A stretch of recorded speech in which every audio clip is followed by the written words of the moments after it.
வணக்கம் நண்பர்களே. இன்னைக்கு நம்முடைய வீடியோவில் எதை பற்றி பார்க்க போகிறோன்னா, சங்கடங்களை தீர்க்கக்கூடிய விநாயகருக்கு இருக்கக்கூடிய விரதத்திலே மிகவும் சிறப்பான நாள் தாங்க இந்த சதுர்த்தி. இந்த சதுர்த்தி தினத்தில் நீங்கள் விநாயகரை எப்படி வழிபடணும்? நாம் பொதுவாகவே எந்த ஒரு செயலை தொடங்குவதாக இருந்தாலும் விநாயகரை வழிபடுவோங்க. விநாயகருக்கு முக்கியமான இந்த திங்கட்கிழமையில் வருகின்ற சதுர்த்தி தினத்தில் நீங்கள் விநாயகருக்கு இப்படி வழிபட்டு பாருங்கள். இது வரைக்குமே நீங்கள் உங்கள் வாழ்க்கையில் சந்தித்து வரக்கூடிய அனைத்து விதமான பிரச்சனைக்கு ஒரு நல்ல தீர்வாக அமையும். அது மட்டும் இல்லைங்க, எப்படிப்பட்ட தோயினுடைய பிடியில் இருந்தாலும் அதிலிருந்து நீங்கள் விடுபடுவீங்க. நடக்கவே முடியாத சூழ்நிலையில் இருக்கக்கூடிய கடன் தொல்லையிலிருந்து கூட விடுபடுவதற்கான ஒரு வழியை ஏற்படுத்தி தருவார் இந்த விநாயகர். விநாயகரை வழிபடுவதற்கான எளிய பரிகார முறைகளை இந்த வீடியோவில் தொடர்ந்து நம்ம பார்க்கலாம். இந்த வீடியோ உங்களுக்கு பயனுள்ள தகவல்கள் நிறைந்ததாக இருக்கும். அதனால் நீங்கள் கடைசி வரைக்குமே ஸ்கிப் பண்ணாமல் பாருங்கள். நீங்கள் முதல் முறையாக நம்ம சேனலை பார்க்குறீங்களா இருந்தீங்கன்னா சேனலோடைய பெல் பட்டனை கிளிக் பண்ணி சேனலை சப்ஸ்கிரைப் பண்ணிக்கோங்க. லைக் பண்ணுங்கள், ஷேர் பண்ணுங்கள். மேலும் உங்கள் வீட்டுக்கு அருகில் இருக்கக்கூடிய விநாயகருடைய பேரையும் நீங்கள் மறக்காமல் கமெண்ட் பாக்ஸில் பதிவிடுங்க. மேலும் நீங்கள் ஜோதிட ரீதியான பரிகாரத்திற்கும் தெளிவான விளக்கத்திற்கும் வீடியோவில் டிஸ்கிரிப்ஷனில் கொடுத்துருக்க நம்பருக்கு மறக்காமல் நீங்கள் கால் பண்ணி தெரிஞ்சுக்கோங்க. வாங்க நண்பர்களே, வீடியோக்குள்ளே போகலாம். அமாவாசை பௌர்ணமியில இருந்து வரக்கூடிய 4வது திதி நம்ம சதுர்த்தின்னு சொல்வோம்ல. அமாவாசைக்கு பிறகு வரவதே சுக்லபட்ச சதுர்த்தின்னு, பௌர்ணமிக்கு பிறகு வரதாங்க கிருஷ்ணபட்ச சதுர்த்தின்னு சொல்லுவோம். பௌர்ணமிக்கு பிறகு வரக்கூடிய சதுர்த்தி திதியே சங்கடஹர சதுர்த்தின்னு நாம் வழிபடுறோம். நம்மளுடைய வாழ்க்கையில் அனைத்து வித கஷ்டங்களையுமே துன்பங்களையும் போக்கக்கூடிய ஒரு சக்தி வாய்ந்த நாள் தாங்க இந்த சங்கடஹர சதுர்த்தி. இந்த நாளாக நீங்கள் விரதம் இருந்து விநாயகரை வழிபட்டா நீங்கள் எப்படிப்பட்ட பிரச்சனையில் இருந்தாலோ அதிலிருந்து நீங்கள் விடுபடலாங்க. அதற்கான ஒரு நல்ல வழி பிறக்குன்னே சொல்லலாம். சந்திரனுடைய இயக்கத்தை பொறுத்தவரை பார்த்திங்கன்னா கணிக்கக்கூடிய திதி சதுர்த்தி திதின்னு சொல்லுவோம். அமாவாசை பௌர்ணமி அடுத்து வரக்கூடிய 4வது திதி தான் சதுர்த்தி திதியாக அமையுது. வடமொழியில் சதுர்னு 4ன்னு இதை குறிக்கிறாங்க.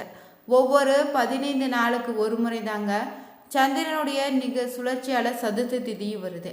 விநாயகர் பெருமாளுடைய அருளை நீங்கள் பெறுவதற்கு இருக்கக்கூடிய விரதத்திலே சதுர்த்தி விரதம் ரொம்பவே சிறப்பானுங்க. விநாயகர் பார்த்தீங்கன்னா எளிமையான தெய்வமாக இருப்பதால் சதுர்த்தியில் விரதம் இருந்து வழிபடுவிட்டிங்கன்னா உடனடியான பலன்கள் உங்களுக்கு கிடைத்திடுங்க. சதுர்த்தியில் நீங்கள் காலையிலே நீராடிட்டு விநாயகர் கோவிலுக்கு போய் 11 முறை வலம் வந்து வணங்கி வழிபடுங்க.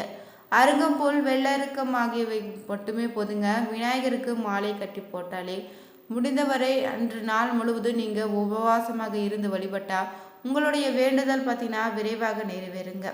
இந்த நாளில் நீங்கள் விநாயகருக்கு நெய்வேத்தியமாக என்ன பொருட்கள் படைக்கலான்னு தெரிஞ்சுக்கணும். விநாயகருக்கு மிகவும் பிடித்த மோதகம், அவல், பொரி, கொழுக்கட்டை, சர்க்கரை பொங்கல்னே சுண்டல், நீங்கள் இதில் ஏதாவது உங்களால் முடிந்த ஒன்றையாவது நெய்வேத்தியமாக படைத்து வழிபடுங்க. சதுர்த்தி விரதம் யார் வேண்டுமானாலும் நீங்கள் இருக்கலாங்க.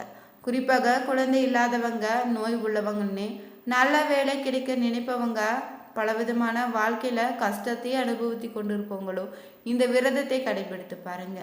கேது தோஷம், நாகதோஷம் உள்ளவங்க இந்த நாளாக நீங்கள் விநாயகரை வழிபட்டால் உங்களுக்கு ஏற்படக்கூடிய பாதிப்புகள் சற்று குறைந்துடுங்க.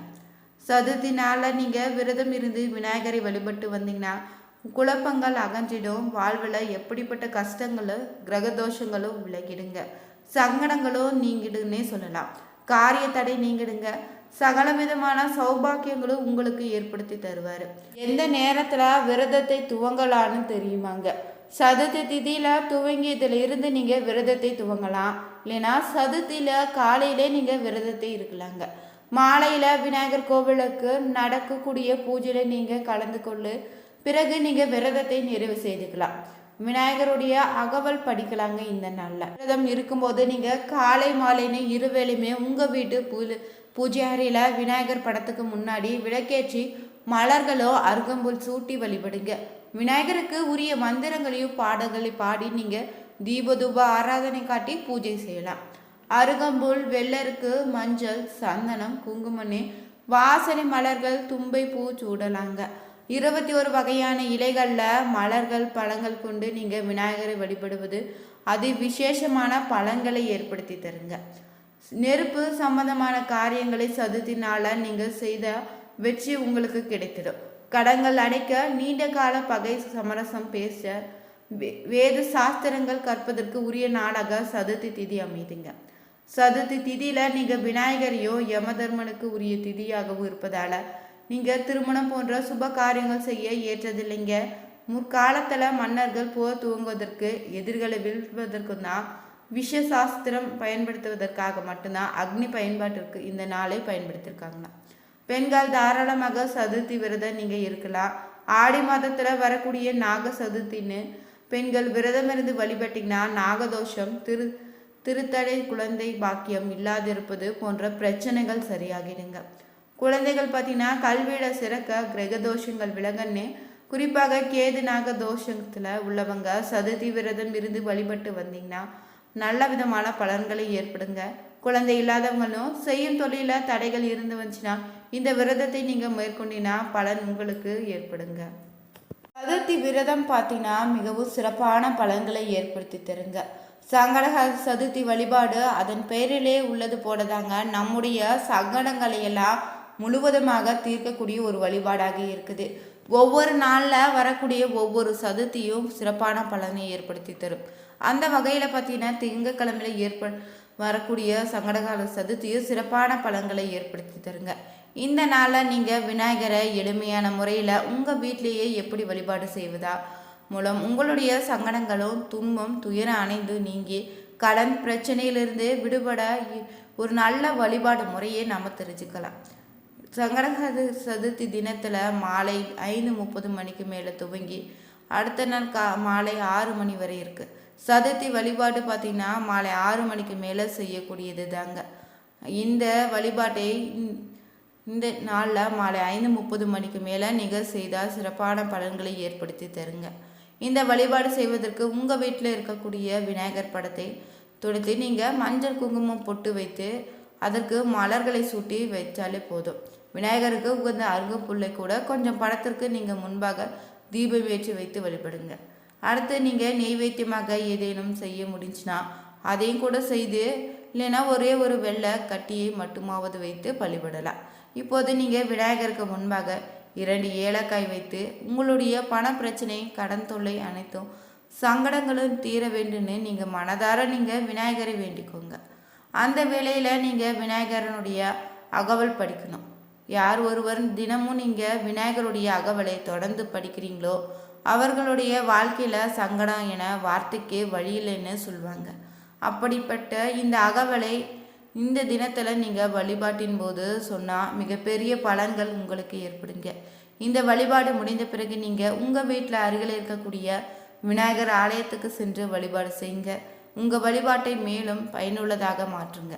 விநாயகரை வைத்து படைத்து இந்த ஏலக்காயை நீங்கள் பணம் வைக்கும் இடத்திலே வைத்திடுங்க. நல்ல பணவரவு ஈர்த்து கொடுக்குங்க இந்த ஏலக்காய். இந்த வழிபாட்டை பார்த்தீங்கன்னா தொடங்கி 48 நாட்கள் தொடர்ந்து செய்து வரணும். 48 நாட்களுக்கு 2 ஏலக்காய் தினந்தோறும் நீங்கள் வைக்கலாம். அதே சமயத்தில் நீங்கள் எப்படி சாப்பிட செய்யலாம். இப்படி ஒவ்வொரு நாளும் ஏலக்காய் ஏதாவது ஒரு விதத்தில் பயன்படுத்தி கொண்டே வாங்க. உங்களுடைய தடைகள் பணப்பிரச்சனை மனப்பிரச்சனைனே குழப்பணும் அனைத்துக்கும் ஒரு நல்ல தீர்வாக அமையுங்க. விநாயகரை இப்படி நீங்கள் எளிமையான வழிபாட்டு முறையில் நம்பிக்கையோடு தொடர்ந்து வழிபட்டு வந்தீங்கன்னா உங்களுடைய வாழ்க்கையில் அனைத்து விதமான நலங்களையும் நீங்கள் பெறுவீங்க. சதுர்த்தி வழிபாடு பார்த்தீங்கன்னா விநாயகர் பெருமானுக்கு வழிபடக்கூடிய ஒரு முக்கிய விரத நாளாக அமைஞ்சிருக்கு. இந்த நாளில் நம்ம விரதம் இருந்து வந்தாலே நம்ம வாழ்க்கையில் இருக்கக்கூடிய அனைத்து சங்கடங்களும் நீங்கி சுபிட்சம் உண்டாகுன்னு சொல்லப்படுது. பௌர்ணமிக்கு அடுத்து வரக்கூடிய 4வது நாள் தாங்க சங்கடஹர சதுர்த்தி. இன்றைய இது அதிகாலையிலே நீங்கள் எழுந்து நீராடிட்டு விநாயகர் கோவிலுக்கு சென்று வழிபட்டு வருவதால் ஏற்படக்கூடிய முக்கிய பலன்கள் என்னென்னு தெரியுமாங்க. இந்த நாளை ஏன்ற உபவாசமாக இருக்கலாம், இல்லைன்னா அரிசி தவிர்த்து மற்ற உணவுகளை எடுத்துக்கோங்க. வீட்டில் நீங்கள் விநாயகர் படத்துக்கு முன்னாடி காலை மாலைன்னு இருவேளையுமே விளக்கேற்றி வழிபடுங்க. அதுக்குன்னு உரிய மந்திரங்களையும் இல்லைன்னா பாடல்களை நீங்கள் பாடி தீபம் அல்லது தூபத்தால் ஆராதனை செய்து வழிபடுங்க. விநாயகருக்கு மலர்கள் அருங்கம்புல் மாலைகளால் அலங்கரிப்பது சிறப்பான பலன்களை ஏற்படுத்தி தரும்.